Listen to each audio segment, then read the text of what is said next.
देखें, अगर जमीन पर कब्जा लंबे समय से है, ये आपकी जमीन है, इस पर किसी का कब्जा है, आपको समझ में नहीं आ रहा है आपको क्या करना चाहिए, ठीक है, तो आप, लेकिन आपको, आपके पास जो है इसका कागजात जो है वो है, आप इस जमीन को क्या खाली करवा पाएंगे या नहीं करवा पाएंगे।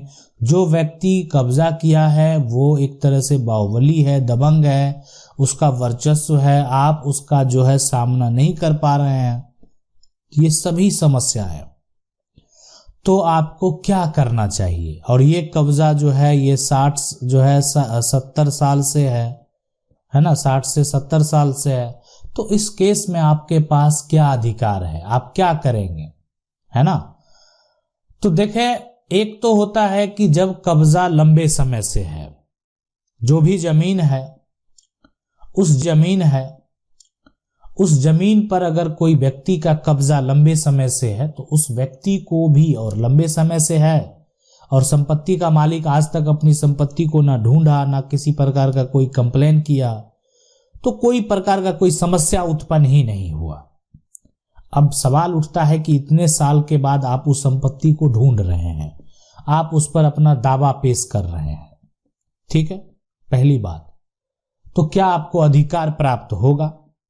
तो देखें, अगर यहां पर अधिकार प्राप्त करने की बात है, ठीक है, तो अगर संपत्ति का, पहली बात है ना, जो यहां पर होगा कि कागजात जो है ना, कागजात आपके पास है, आपके जो है पास है, तो बिल्कुल आपका अधिकार बनता है, ठीक है, आप कोर्ट जा सकते हैं। आप सरकार को टैक्स देते हैं, टैक्स जो है वर्तमान में भी आप दे रहे हैं, देते हैं, तो टैक्स तो आप भर रहे हैं, जमीन कोई उपयोग और व्यक्ति कर रहा है, तो आपको करना चाहिए कि आप जो है आप अपने संपत्ति पर अपना दावा पेश करेंगे, सिविल सूट फाइल करेंगे, ठीक है, और इसके लिए आपको जाना पड़ेगा सिविल कोर्ट। सिविल कोर्ट के किसी सिविल लॉयर से संपर्क करेंगे, बताएंगे मेरे संपत्ति पर कब्जा है, मेरे पास ये जमीन का कागजात मौजूद है। जो कब्जा करने वाला व्यक्ति है उसको नोटिस भेजा जाएगा कोर्ट के द्वारा, उस व्यक्ति को अपना जवाब देना पड़ेगा कि वो जमीन को कब्जा किस आधार पे किया हुआ है, जमीन उसको जिस पे उसका कब्जा है कैसे प्राप्त है, उसको बहुत तरह के सवाल हैं। संपत्ति का मालिक जो है, जो कब्जा भी अपना पक्ष रख सकता है, अब डिपेंड करता है कोर्ट का जजमेंट किसके पक्ष में होता है, लेकिन यह है कि आप प्रक्रिया करें, आप अपने संपत्ति को जरूर प्राप्त करेंगे। सवाल है कि मेरे नाना के नाम से 2 एकड़ जमीन है ना, कुछ जमीन मेरे कब्जे में है और कुछ जमीन दूसरे के कब्जे में है, रेंट भी दूसरों लोगों ने अपने नाम वहां पर करवा रखा है, क्या ये जमीन मुझे मिल पाएगा, प्लीज रिप्लाई, ठीक है। देखें, सबसे बड़ी बात है कि संपत्ति नाना की है, नाना की संपत्ति।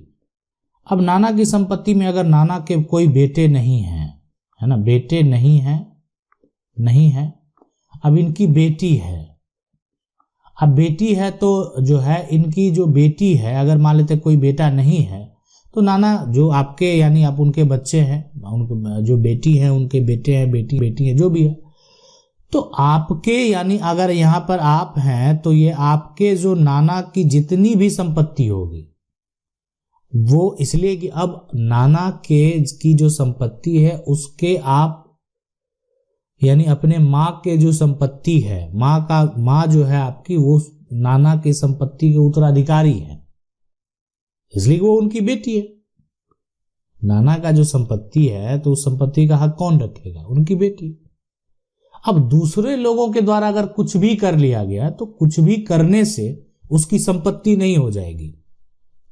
हाँ, लेकिन अगर वो कब्जा किया हुआ है, जाली कागज बनाया हुआ है, तो आपको कोर्ट जाना पड़ेगा, है ना। इसलिए कि जब तक कोर्ट नहीं जाएंगे, जो गलत काम कर दिया है, जो है धोखा कर दिया है और साथ में कब्जा भी कर लिया है, तो अब आपके पास विकल्प यही है कि आप उसके अगेंस्ट जो है केस फाइल करें कोर्ट। सवाल है कि मेरे पिताजी के नाम से जमीन था, 2 भाभी ने अपने नाम लिखवा लिया है, क्या वो केवाला रद्द हो सकता है? मेरे पिताजी का 4 पुत्र है। देखिए, पिताजी के जो पिता है, ठीक है, अब पिता के नाम जो संपत्ति की अगर बात है तो ये देखना पड़ेगा कि पिता के नाम से जो संपत्ति है क्या वो पैतृक संपत्ति है, बाप दादा की संपत्ति है, पूर्वज की संपत्ति है, पिता ने संपत्ति को खरीदा नहीं है। तो पिता के नाम अगर संपत्ति है, वो पैतृक संपत्ति है, तो कोई अगर लिखवा लिया है, परिवार का लोग जो है ना लिखवा लिया है, तो उस केस में उसका मान्यता जो हो जाएगा वो 0 होगा, शून्य होगा, उसका कोई मान्यता नहीं होगा। ये बात आप समझ लें, ठीक है। सवाल है सर माता जी के द्वारा बेचे गए जमीन की रजिस्ट्री को कैसे रोका जा सकता है? देखें, अगर मान लेते हैं कि माता के द्वारा जमीन बेचा जा रहा है, लेकिन वो जमीन जो है, यदि जमीन बेटा कमा कर माता के नाम किया, देखें कमा कर अगर माता के नाम कर ही दिए, तब तो अगर मां का वो अधिकार है उस पे।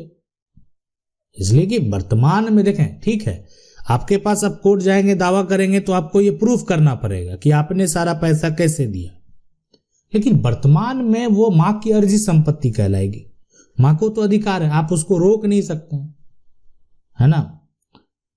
इसलिए कि ठीक है, आपने कमा कर पैसा दिया, लेकिन क्या आपके पास ये प्रूफ है कि आपने पैसा दिया? आपकी कमाई वाला पैसा है, वो पैसा आपने क्या चेक से पेमेंट किया, क्या अकाउंट ट्रांसफर किया, आपका वो सारा सेविंग वाला पैसा था, सारा प्रोसेस क्या आपने मेंटेन किया, पैसा था, सारा प्रोसेस क्या आपने मेंटेन किया? बहुत तरह के सवाल होते हैं। लेकिन वर्तमान में अगर बात करें, वो संपत्ति अगर माताजी के नाम पर है तो माताजी को बेचने का अधिकार है, आप उस पर रोक नहीं लगा सकते। एक लड़ाई लड़ सकते हैं, अगर आपका पक्ष मजबूत हुआ तो आपके पक्ष में जजमेंट होगा, अगर जो आपकी माताजी हैं उनका पक्ष अगर स्ट्रांग है तो उनके पक्ष में फैसला होगा। सवाल है कि हम 2 भाई हैं, लेकिन हम दोनों भाई को पिताजी ने बंटवारा नहीं किया, अब पिताजी बेच दिया कुछ जमीन, अब क्या होगा? हम अपना हिस्सा जो है मिल सकता है। इसके बारे में विस्तृत देखें, पिता के द्वारा जमीन बेचा गया अगर, तो उसमें एक समय सीमा होता है कि आप मान लेते हैं आप 5 साल बाद ये बात का जो है ढूंढ रहे हैं कि हम दोनों भाई का जो है बंटवारा नहीं किया और जो है पिताजी जमीन बेच दिए, ये 5 साल बाद 10 साल बाद ये अगर आप सोच रहे हैं।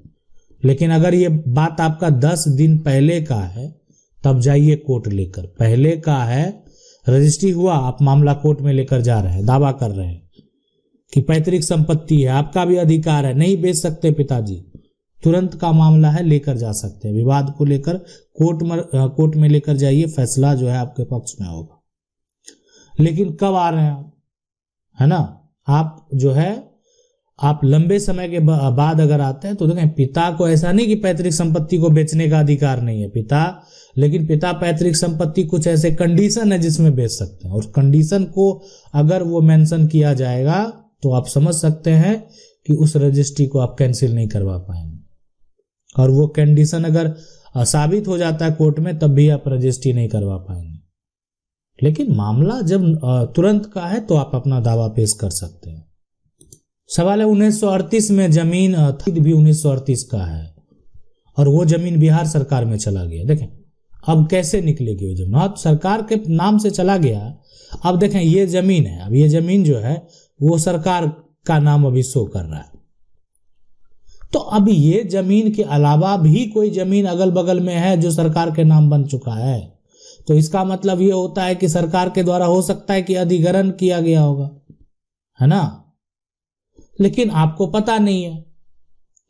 अभी वर्तमान में आपके पूर्वज मुआवजा लिए होंगे, लेकिन अगर ऐसा कुछ नहीं किया गया है, अगल बगल के सभी लोग का निजी प्लॉट है, सिर्फ आपका जो बीच का जमीन है वो सरकार के नाम से शो कर रहा है आपके, और वर्तमान में वो ठीक है, अभी कब्जा भी आपका बरकरार है, वो किसी कारण बस सरकार के नाम से शो कर रहा है, तो आप अपना दावा जो है वो पेश कर सकते हैं। आप अपना दावा जो है वो अपना कानूनी हक का दावा पेश कर सकते हैं, अपना हक जो है वो प्राप्त कर सकते हैं। ठीक है, प्राप्त कर सकते हैं। लेकिन कैसे करेंगे? सिर्फ सरकार के पास दावा तो पेश नहीं करना पड़ेगा, आपको जाना पड़ेगा सिविल कोर्ट, है ना। सिविल कोर्ट में कोई सिविल लॉयर से संपर्क करेंगे और सरकार के ऊपर टाइटल सूट का दावा होगा, यानी आप अपना दावा पेश करेंगे, मेरी संपत्ति है ना। तो आप जो है यानी सिविल सूट करके आप इसका सुधार करवा सकते हैं। सवाल है, अगर किसी कब्जाधारी के पास जमीन की रजिस्ट्री है और वो 50 साल से उस जमीन पर कब्जा में है, बाद में सरकार उस पर दावा करती है तो और खाली करने को कहती है, तो क्या होगा? देखें, सरकार का दावा क्या है ये तो जानना पड़ेगा कि सरकार जो है दावा करती है, किस रूप में दावा करती है। कहीं सरकार ये कहती है कि ये जमीन जो है पहले राज्य सरकार का है और राज्य सरकार के पास प्रूफ है, तो सरकार तो खाली करवा लेगी वो जमीन। वो 50 साल से ही कब्जा है तो फिर भी खाली करवा सकती है, लेकिन जो कब्जा है और उसके पास रजिस्ट्री है तो उसको भी अधिकार है, वो एडवर्स पोजीशन का जो है ना, यानी प्रतिकूल कब्जा का एडवर्स पोजीशन का दावा कर सकता है, वो उसके पास विकल्प है ना। तो ये अगर मान लेते हैं उस बीच में कोई भी संपत्ति का किसी प्रकार का कोई विवाद ना हुआ हो, ताकि उस व्यक्ति के पास जो जमीन का रजिस्ट्री है, टाइटल है, 50 साल से कब्जा में है, तो यहाँ पर तो इसके पास रजिस्ट्री है। रजिस्ट्री अगर है तो तब तो वो अभी फिलहाल वो अपना जो उसने रजिस्ट्रेशन कराया है, यहाँ पर तो प्रतिकूल कब्जा का कोई बात ही नहीं उत्पन्न होता, एडवर्स पोजीशन की तो कोई बात ही नहीं है। वो तो वो उस केस में किया जाएगा जहां उसके पास भी कोई कागजात नहीं। यहाँ पे तो इसके कब्जादारी के पास जमीन का रजिस्ट्री भी है, तो यहाँ पर तो सीधा दावा पेश, आप अपनी लड़ाई लड़ेंगे, सरकार का अपना पक्ष होगा। अब डिपेंड करता है जजमेंट जिसके पक्ष में हो। लेकिन यहाँ पर 50 साल से आपका कब्जा भी है, आपने जमीन को खरीदा है, कब्जा भी है। अब सरकार दावा करती है, किस आधार पे दावा करती है, किस आधार पे खाली करने को करती है, तो वो डिपेंड करता है कि क्या कंडीशन है। अगर वो सरकार की जमीन है, गलत हुआ है तो डिपेंड, देखें मामला ये सब सारे कोर्ट में ले जा सकते हैं। अब डिपेंड करता है कोर्ट का क्या फैसला। हो सकता है कि कोर्ट का फैसला आपके पक्ष में आ जाए तो आपको कोई आगे भविष्य में भी कोई समस्या उत्पन्न नहीं होगा। आशा करते हैं वीडियो अच्छा लगा होगा। वीडियो को लाइक जरूर कर दें। चैनल को पहली बार देख रहे हैं सब्सक्राइब करके जो बेल आइकन है उसको जरूर दबा लें। मिलते हैं अगले वीडियो में, तब तक के लिए जय हिंद।